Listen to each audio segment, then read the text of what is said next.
నేను ఎవ్వరిని ఇబ్బంది ఏం పెట్టలేదు, నన్నే ఇబ్బందులు పెడుతూ ఉంటారు. నాకు అంత జాగ్రత్తగా చేసే బ్రెయిన్ ఉండదు. ఫస్ట్ క్యారెక్టర్ నాకు చాలా నచ్చింది అండ్ నాగబాబు గారు యాజ్ ఎ పర్సన్గా నాకు చాలా ఇష్టం ఆయన. Welcome to Telugu. నేను మీ యాంకర్ శరత్. ఇవాళ మనతో పాటు రీతు చౌదరి గారు ఉన్నారు అండ్ మేం కాపులం తోటి రేపు స్ట్రీమింగ్ అవబోతున్నారు జీఫైలో. ఏంటి మీ రోల్ ఎలా ఉండబోతుంది?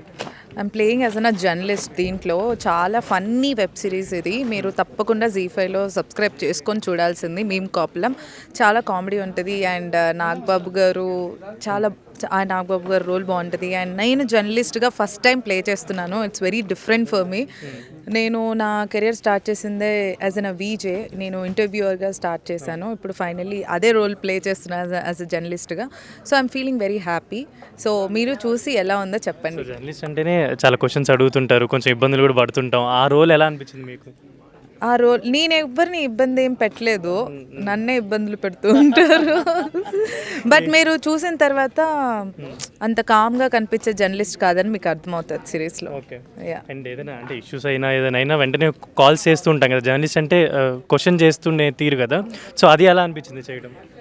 యా, బాగుంది. ఎందుకనంటే మనం ఇన్ రియల్ లైఫ్లో చూస్తూ ఉంటాం కదా, ఎక్కడికైనా వెళ్ళినా ఒక్కొక్కసారి కొన్ని సిచ్యువేషన్స్లో చెప్పండి సేమ్ అదే నేను ప్లే చేస్తున్నప్పుడు ఇట్ ఈస్ వెరీ డిఫరెంట్. బాగుంది. అండ్ ఏదైనా రియల్ లైఫ్లో బయట ఏదైనా ఇన్సిడెంట్స్ అయినా ఏదైనా కొంచెం వైరల్ అయినా కాంట్రవర్సీ అయినా ఫస్ట్లో ఫోన్స్ చేస్తూ ఉంటారు. రీసెంట్గా నాకు తెలిసి చాలాసార్లు మీకు కాల్స్ వచ్చి ఉంటాయి సబ్స్క్రిప్షన్ దాని మీద. ఏంటి అప్పుడేం ఎక్కువ చేయలేదు? ఓకే. ఏంటంటే నెక్స్ట్ ప్రాజెక్ట్స్ ఏంటి, ఏం చేస్తున్నారు? ఇప్పుడు యాజ్ ఆఫ్ నవ్ అయితే షోస్ జరుగుతున్నాయి. Because I have an agreement స్టార్మాది కాబట్టి షోస్ జరుగుతున్నాయి ఇన్ స్టార్మా అండ్ ఓటీటీలో ఇది అండ్ ఇంకొక మూవీ ఉంది. అది ఫైనల్ అవ్వగానే నేను మీకు కనిపించేస్తా. ఓకే.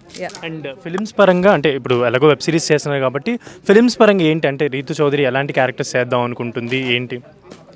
ఎలాంటి క్యారెక్టర్? నాకు పోలీస్ క్యారెక్టర్ అంటే చాలా ఇష్టం. నాకు డాక్టర్ క్యారెక్టర్, నేను ఎప్పుడైతే చిన్నప్పుడు నేను ఏదవుదామని అనుకున్నానో యాజ్ ఆర్టిస్ట్గా అవన్నీ చేద్దామని అనుకుంటున్నాను. బట్ డెఫినెట్లీ సంథింగ్ కొంచెం యూనో స్ట్రాంగ్గా ఉండే క్యారెక్టర్ చేయాలి అని ఉంది. సో వస్తే దేవుడి దయ వల్ల I'm looking forward. Celebrity status వచ్చిన తర్వాత ఆర్ఎల్స్ కొంచెం పాపులారిటీ వచ్చిన తర్వాత ఏది చేసినా కూడా చాలా జాగ్రత్తగా చేయాలని ఉంటారు కదా, అలా కీన్గా ఏమన్నా ఉన్నారా ఇప్పుడు? అంటే చాలా జాగ్రత్తగా చేయడం ఏదైనా విషయాలు ఏమైనా అలా ఏం లేదా? అలా ఏం లేదు. అంటే నాకు అంత జాగ్రత్తగా చేసే బ్రెయిన్ ఉండదు ఫస్ట్. సో ఇప్పుడు coming to the movies are web series అని అంటే డెఫినెట్లీ నేను చేసే క్యారెక్టర్ బాగుండాలని చూసుకుంటాను. దానివల్ల ఇంకొక మంచి క్యారెక్టర్స్ రావాలి అనే చూసుకుంటాను. సో అలా ఈ క్యారెక్టర్ నాకు చాలా నచ్చింది అండ్ నాగబాబు గారు యాజ్ ఎ పర్సన్గా నాకు చాలా ఇష్టం ఆయన. సో ఆయనతో వర్కింగ్ ఉంది అండ్ జీ తెలుగులో నేను firstly I started my career as a serials in Zee Telugu. So మళ్ళీ ఓటీటీ జీ5లో చేస్తున్నాను. So I'm very much happy. Yeah, in every episode you can see me. Yeah, బాగుంటుంది. ఓన్లీ జర్నలిస్టే కాదు, సంథింగ్ ఉంటుంది. మీరు వెబ్ సిరీస్ చూస్తే మీకు అర్థమవుతుంది. సో ఫైనల్లీ ఆడియన్స్కి ఏమైనా చెప్దాం అనుకుంటున్నారు? Thank you so much audience. మీరందరూ మేము కాపులం అనే వెబ్ సిరీస్ జీ5లో స్ట్రీమ్ అవుతుంది ఆన్ May 22 నుంచి. తప్పకుండా చూడండి and do encourage. Thank you.